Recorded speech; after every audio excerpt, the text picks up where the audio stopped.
नमस्कार. महिलांना राजकारणात अधिक संधी मिळावी यासाठी आपण सगळ्यांनी 50% आरक्षणाची सोय केली आणि महिला राजकारणात यायला लागल्या.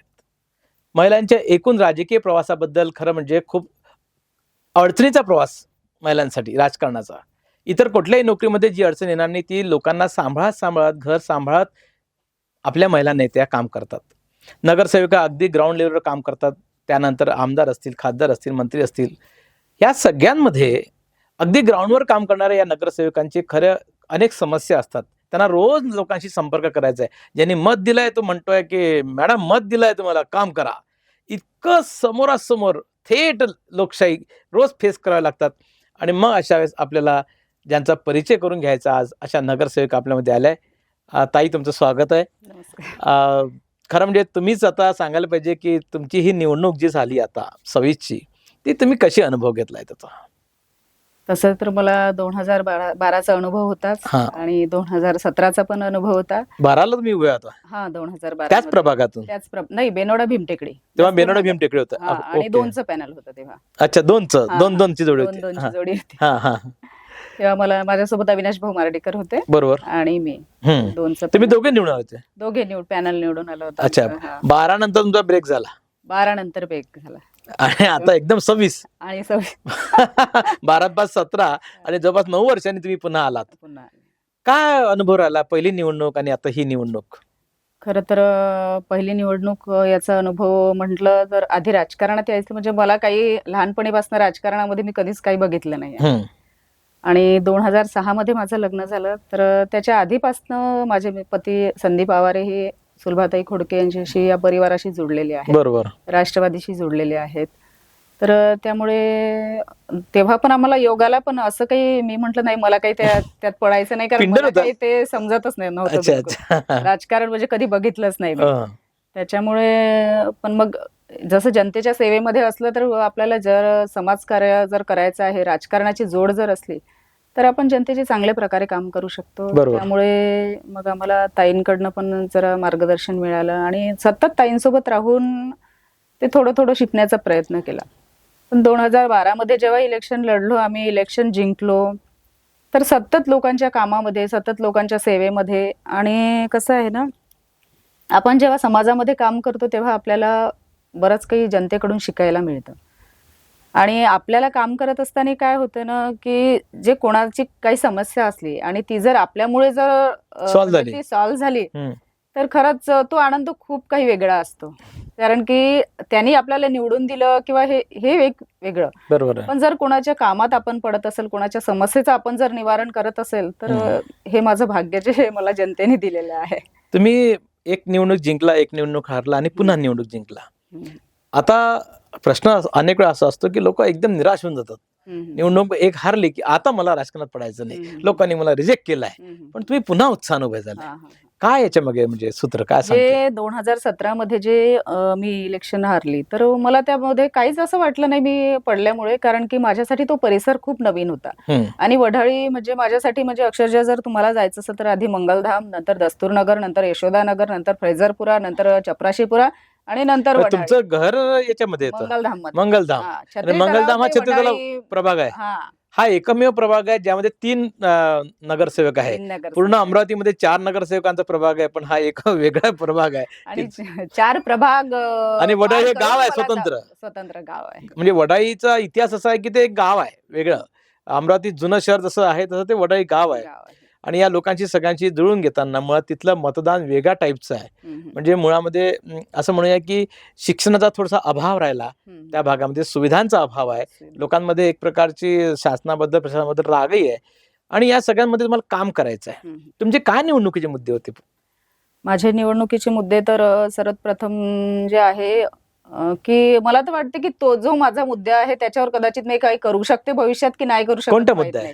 माझा मुद्दा असा आहे की माझा जो परिसर आहे अगदी टेकड्याला लागलेला आहे. बरोबर. आणि SRPFची भिंत असो किंवा SRPF असो, तलाव असो, तर तिथे बरीच अशी हानी होत आहे की बिबट्यामुळे खूप माझ्या परिसरात लोक त्रस्त आहेत. आणि मला एक नगरसेविका म्हणून लाज वाटते की मी त्याच्यासाठी काहीच नाही करू शकत आहे. अरे बापरे. आणि म्हणजे अक्षरशः आता माझ्याजवळ पण व्हिडिओ आहे की घरातून 2 कुत्रे ओढून नेले बिबट्याने. आणि कदाचित त्या ठिकाणी मुलं असते किंवा काही महिला पुरुषांची हानी झाली असती तर याचं जबाबदार कोण राहिलं असतं. त्याच्यामुळे एक खंत वाटते की वेगळी समस्या ही म्हणजे समस्या अगदी जगावेगळी आहे. हो, आणि महापालिका त्यात काय करू शकेल, पण वन विभाग करेल जे काही करायचं. वन विभागाने जर केलं तर करणार काय असं मला असं वाटतं, कारण की तो परिसर म्हणजे एवढा विरळ आहे की खूपच. आणि जो वढाळीपासून चालू होतो तर इकडे छत्री तलावपर्यंत खूप विरळ वस्ती आहेत आणि जंगल एक मोठी समस्या आहे.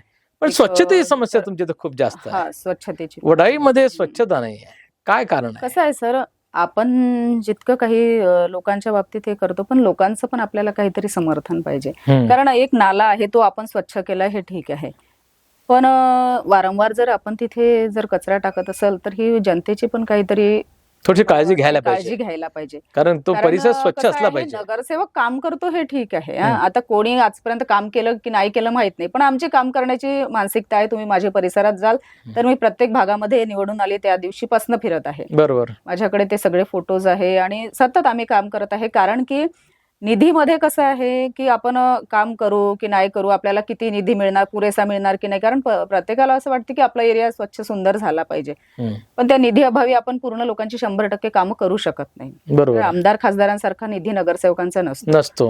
पण कसं आहे, समाजामध्ये राहत असताना प्रत्येकाला वाटतो की नगरसेवकच हा दिवस निघाल्याबरोबर तुम्हाला असतो फोन येतात का मग सकाळी सकाळी? म्हणजे जर अलाराम कधी लावावं नाही लागत. फोन उठते. वडाळीच्या एकूण प्रभागामध्ये ह्या समस्या आहे की तिथला स्वच्छतेचा प्रश्न आहे मोठा. तुम्हाला असं सकाळी फोन येत असेल की मॅडम आमची ही समस्या आहे, कारण साधारणतः लोकांना नगरसेवकांना आपण मत दिलाय ही रोज जाणीव असते आणि त्यांनी रोज सेवेत आलं पाहिजे, असा कधी फोन येतो का सकाळी? हो, सकाळी फोन येतो की ताई आमच्या इकडली नाली स्वच्छ झाली नाही. तर मी साधारण सगळ्यात कमी वेळात कधी आला, म्हणजे 3 वाजता आला, 4 वाजता, 5 वाजता, असं कधी झालं का? असे जर काही फोन असले तर ते माझ्या मिस्टरांना येतात आणि सकाळी 6 पासून मला येतात फोन. ओके, पण तुम्ही घेता मग? हो, फोन घेते आणि त्यांनी सांगितलं तर मी लगेच म्हणजे जवळपास अर्ध्या तासात तिथे पोहोचते. काय गोष्ट, सकाळी काही झालं तरी बिलकुल पहिलेच? बिलकुल. मला आता आहे ना, सगळ्यांना मी एक प्रश्न विचारतो, म्हणजे अगदी सहज गप्पामध्ये, की तुम्ही हे राजकारण सांभाळता. आता अनेक जणांना माझा आक्षेप आहे की महिला नगरसेविका असतात पण राजकारण त्यांचे साहेब म्हणजे पतिराज सांभाळतात. तुमच्या घरी कसं आहे? आमच्याकडे आम्ही दोघं मिळून पण करते. अच्छा, दोघं मिळून. पण तुम्ही असता का फ्रंटवर? म्हणजे प्रश्न मांडणे, प्रश्नाबद्दलचं गांभीर्य, त्या प्रश्नाला विविध संस्थांमध्ये नेणे, महापालिका असेल, कधी कलेक्टर ऑफिस असेल किंवा हे काम तुम्ही करता की मग तुम्ही यजमान करता? आम्ही सोबतच जाते. तुम्ही सोबत जाता, पण मांडता का तुम्ही असं? पण त्याचा तुम्ही स्टडी करता, तुम्ही लोकांशी बोलता, म्हणजे असं नाही होत की फक्त समोर नाही आवारे साहेबच उभे आहेत, नाही असं होते का? नाही, असं कधीच असं नाही होत.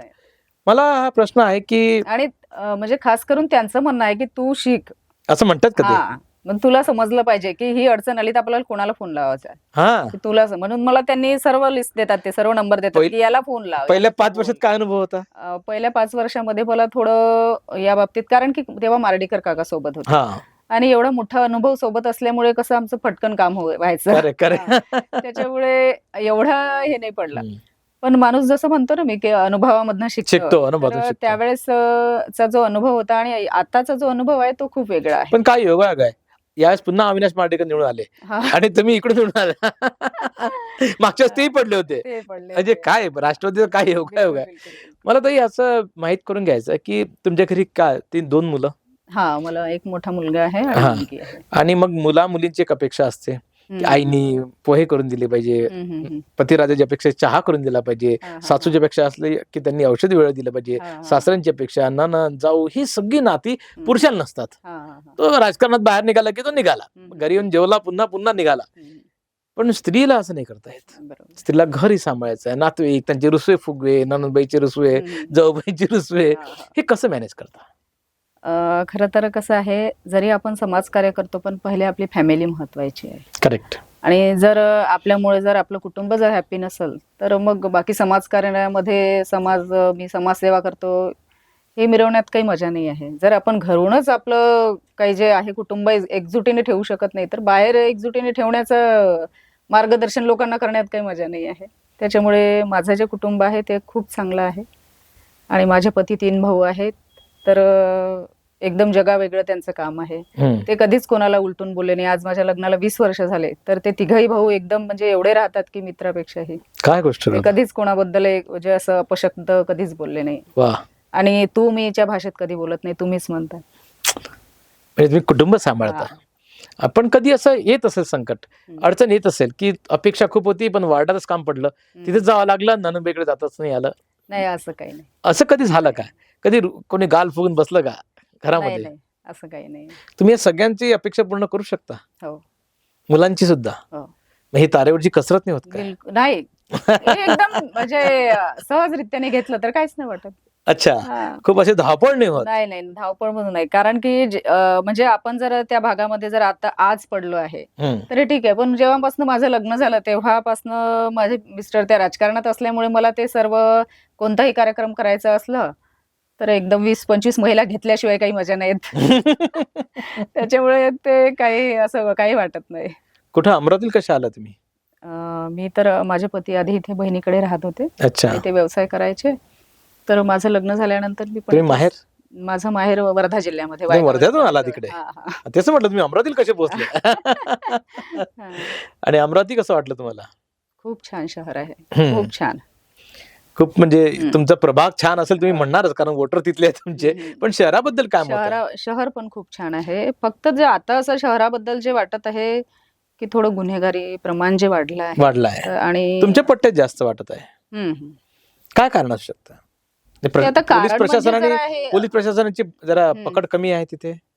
पकड कमी आहे म्हटलं तरी चालेल. हम्म. आणि जर कसं आहे सर, बाहेरून येऊन जर कोणी गुन्हा करत असेल आणि एरियाचं नाव बदनाम होत असेल तर यात एरियावाले काही करू शकत नाही. कारण की Correct. आमच्या परिसरात छत्री तलाव जोडलेला आहे हो, आणि छत्री तलाव म्हणूनच आमच्या परिसराची ओळख आहे. किंवा छत्री तलाव मुळे काही होत असेल किंवा त्या पुलाखाली काही होत असेल किंवा भानखड्या रोडवर काही होत असेल तर एरियाचं नाव आमच्याच बदनाम हो, आहे. बरोबर आहे. तर यावर तर आम्ही काही करू शकत काही करू नाही. शकत नाही. बाहेरचं हा. गुन्हेगारी येते आणि तिथे. कधी कधी काय होतं ना की अक्षरशः त्या हायवेवर म्हणजे काही झालं तर मंगलधाम नाव, हम्म. टेकडावर काही झालं तर मंगलधाम मंगलधाम नाव, नाव. मंगल छत्री नाव तलावावर इतकं चांगलं सुसाईड झालं नाव. तर मंगलधाम नाव. म्हणजे आणि हे चुकीचं आहे. मला असं वाटतं की बरोबर माझा आहे. परिसर जो आहे तो खूप चांगला आहे येस. आणि एरियाचं नाव जर अशा प्रमाणे बदनाम होत असेल तर हे काही योग्य नाही आहे. तुम्ही अमरावती शहर छान आहे म्हणाले, मलाही खूप या शहरावर प्रेम आहे, माझं शहर आहे. पण सध्या सगळे नगरसेवक हम्म. तुटून पडले होते परवा. हा, हा. त्या आमसभेत तुम्ही गेला होता, हम्म, हम्म, हम्म. काही बोललात तिथं? हो. मला ना दर्शकांना हे सांगायचं, विशेषतः अमरावतीकरांना सांगायचंय की अनेक नगरसेवक खूप चांगले बोलले, पण इतका मोठा वेळ होता. सकाळी 11-12 सुरू झाली सभा, रात्री 11 ते 8 पण 8. चालली. हम्म. म्हणजे 8 तासाचं पूर्ण ड्युटी सगळ्यांनी केली. पण त्यांचा आवाज म्हणजे शेवटी प्रत्येक जण माणूस आहे, किती वेळ बसणार एका ठिकाणी. आणि त्यांनी जे स्पीच दिलं तिथं ते रेकॉर्डेड आहे.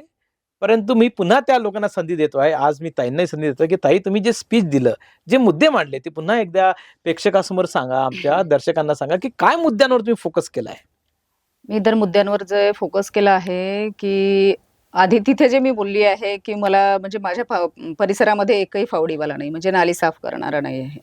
तर आपण जेव्हा परिसरामध्ये जातो तर आपल्याला माहित नसते की किती मजूर आले आहे, काय आले आहे, कारण रोज आपण हजेरीवर जाणं आपलं शक्य होत नाही. तर त्या दिवशी नेमकं काय झालं, त्याच दिवशी सकाळी मी परिसरामध्ये गेले आणि नाली साफ करण्याचं तेच नेहमीसारखी कंप्लेंट. मग तिथेच मी त्या नालीजवळ उभी असताना मला 4 फोन आले की ताई आमच्या परिसरातली नाली, वढाळीतून फोन आला की आमच्या परिसरातली नाली. आणि मी आमच्या एसआयला फोन लावला तर त्यांनी सांगितलं की मॅडम आपल्याकडे एकही नाही आहे फावडीवाला आज. म्हणजे मला असं वाटलं, ते त्यांनी सांगितलं माझ्यापर्यंत हे ठीक आहे, पण मी समोरच्या व्यक्तीला नाही सांगू शकत. मी माझ्या प्रभागातील लोकांना नाही सांगू शकत की ते आज एकही उपलब्ध फावडीवाला नाही नाही आहे, आहे. उपलब्ध नाही आहे म्हणून. तो माझा प्रश्न आहे, तो त्यांचा थोडी ना प्रश्न आहे. त्यांचा तर प्रश्न आहे की तुम्ही साफ करा फक्त. बरोबर. मग मला एकदम असं फील झालं की अरे आता आपण जनतेला काय सांगावं की आपल्या एरियामध्ये फावडीवालाच नाही आहे. मग Correct. त्यांनी काय ठरवावं. त्याच्यामुळे मला तो एक प्रश्न खूप हे मांडला वाटला. तुम्ही? मी तो तिथे मांडला. काही आहे त्याच्यावर रिस्पॉन्स आला काही? दुसऱ्याच दिवशी दुसऱ्याच दिवशी माझ्याकडे प्रभागामध्ये 4 ते 5 चांगलं आहे. अशी वारंवार आमचं मग घ्यायला पाहिजे असं. बिलकुल बिलकुल बिलकुल. आणि काय होतं ना, 4 वर्ष जे झालंय, 4-5 वर्ष तर नाल्या अक्षरशः तुडुंब भरलेले आहे आणि खूप काही अस्ताव्यस्त एरिया झालेला आहे. त्याच्यावर वॉच ठेवणारा नगरसेवक नसल्यामुळे भरपूर मोठा पिरियड झाला 4 वर्ष. लक्षण होतं आणि प्रशासनही आपल्या मनात चाललंय. प्रशासनाचं काम आहे की परिसर कसा आहे, काय आहे. कारण की तुम्हाला स्वतःला जाऊन हाताने काही करणं नाही आहे. तुमच्याकडे सगळ्या गोष्टी उपलब्ध आहेत. पण तुम्ही एरियामध्ये एक व्हिजिट देणं तुमचं काम आहे. येस. आणि ठीक आहे, आता कोणाचं असं म्हणणार आहे की यांना उभं राहायचं आहे म्हणून पाहत आहे. पण एक समाजसेवा पण आहे ना ती. त्याच्यामुळे मला नाही असं वाटत की राजकारणासाठीच बुवा कोणी हे करत आहे म्हणून. वा, ताईंची उत्तर खरं म्हणजे आता मी अनेक वर्ष आले लोकांच्या मुलाखती करतोय. मला मुलाखत देताना सहज जाणवतं की हे माणूस समोरची व्यक्ती जी आहे ती मनातून बोलते आहे, स्क्रिप्टेड बोलते आहे, राजकीय नेत्यासारखं बोलते आहे, मुत्सद्दीपणाने बोलते आहे, पटकन समजतं मला. पण आज मला असं वाटलं, मी तुम्हाला टू बी फ्रँक सांगतो, की यांची उत्तरं अतिशय प्रामाणिक आहेत. एकतर नगरसेवक आहोत आपण, हा जो ॲटिट्यूड आहे तो अजिबात नाही आहे. तो अजून नाही आहे, कारण दुसरा चान्स आहे त्यांचा, पहिला नाही आहे, दुसरा चान्स आहे. खरं कौतुक आहे मला. आणि विशेष म्हणजे अशा भागात त्यांचं नेतृत्व आहे की ज्या भागामध्ये ज्याला म्हणू की शहरामधल्या भागामध्ये किमान खूप असा सुशिक्षित आणि खूप धनसंपन्न व्यक्तींचाही समूह असतो. परंतु त्या नेतृत्व करतात आहे त्या समाजाचं ज्यांच्याकडे आर्थिकदृष्ट्याही ते मागास दृष्टी आहेत, आर्थिकदृष्ट्या आहेत, सामाजिकदृष्ट्या त्यांच्यामध्ये अजून वंचित आहेत ते अनेक गोष्टीपासून, नागरी सुविधापासून वंचित आहे. अशा सगळ्यांचा ते आवाज बनतात आहे. खरंच ताई तुमचं खूप कौतुक आहे, अभिनंदन आहे. पुन्हा मी यांना बोलवणार आहे, कारण मला वडाळीचे प्रश्न समजून घ्यायचा आहे की वडाळी तलावाचा विकास का झाला नाही. कारण म्हणजे आजच सगळे प्रश्न मी मांडणार नाही, यासाठी की मला एक एक विषय घेऊन बोलायचं आहे की वडाळीसारखा इतका सुंदर तलाव मध्यंतरी बोटिंग वगैरे सुरू झालं, पुन्हा बोटिंग बंद झालं, तो गार्डन चांगलं झालं, पुन्हा गार्डन बेकार झालं. 4 वर्ष प्रशासकाचं राज्य होतं, त्यामुळे स्वाभाविक आहे हे सगळं धोधा झालं असेल. तरीही आम्ही अमरावतीमध्ये एक सुंदर गार्डन देऊ शकलो नाहीये. एक सुंदर, इतकं सुंदर वडाळी तलाव असूनही त्याचा विकास करू शकलो नाही. आणि वडाळी तलावाच्या बाजूच्या लोकवस्तीमध्ये अतिशय अस्वच्छता आम्हाला दिसते. त्या लोकांना त्या वडाळी तलावाचं सौंदर्याचाही आनंद घेता येत नाही अशी स्थिती आहे. अमरावतीकर तिथं व्यवस्थित पोहोचू शकत नाही. त्यासाठी सिटी बससारखी व्यवस्था ठेवली नाही आहे किंवा पर्यटन म्हणून त्याचा विकास नाही झाला आहे. या सगळ्यांवर मला ताईंना आज मी विषय दिले आहेत. याची उत्तर ते पुढच्या मीटिंगला आणतील आणि एखाद्या महिन्यात आपण पुन्हा ताईंचं इथे बोलू आणि या सगळ्या प्रश्नांमध्ये त्यांनी काय केलं. आता तर सुरुवात झाली आपली बोलायला. आपण आता बोलायला लागलो आहे की तुम्ही करता काय नेमकं हे विचारायचा हक्क आपला आहे. कारण त्यांच्या 1 टर्मचा पूर्ण अनुभव आहे. त्या सुलभाताई खोडकेंचे समर्थक आहेत. त्या सुलभाताईंच्या सोबत कायम असतात. म्हणजे आपल्याकडे 2 आमदारांच्या बाजूने आहेत आणि 2 संजय भाऊ खोडके आणि सुलभाताई या 2 आमदारांच्या बळाने वडाळीचा विकास कसा होतोय याच्यावर विचार केला पाहिजे. अविनाश पार्डेकर आता बाजूच्याच मतदारसंघामध्ये आहे, दस्तूरनगरच्या प्रभागामध्ये. आम्हाला ताई तुमच्याकडून अपेक्षा आहे. बिलकुल. अपेक्षा खूप जास्त आहेत. कारण इकडे छत्री तलाव आणि इकडे वडाळी तलाव हे 2 अमरावतीचे मोठे तलाव आहे. हे केवळ निसर्गाचे पाणवठे नाही आहे, हे अमरावतीकरांचं सौंदर्य आहे. काय विकास कराल याच्याबद्दलची आम्ही माहिती घेऊया. 1 महिना मी तुम्हाला देतो, जाहीरपणे सांगतो. 1 महिन्यात यावर काय प्लॅन करतात ताई, तुमची वाट पाहू आम्ही. तुम्ही इथं आलात, धन्यवाद. धन्यवाद.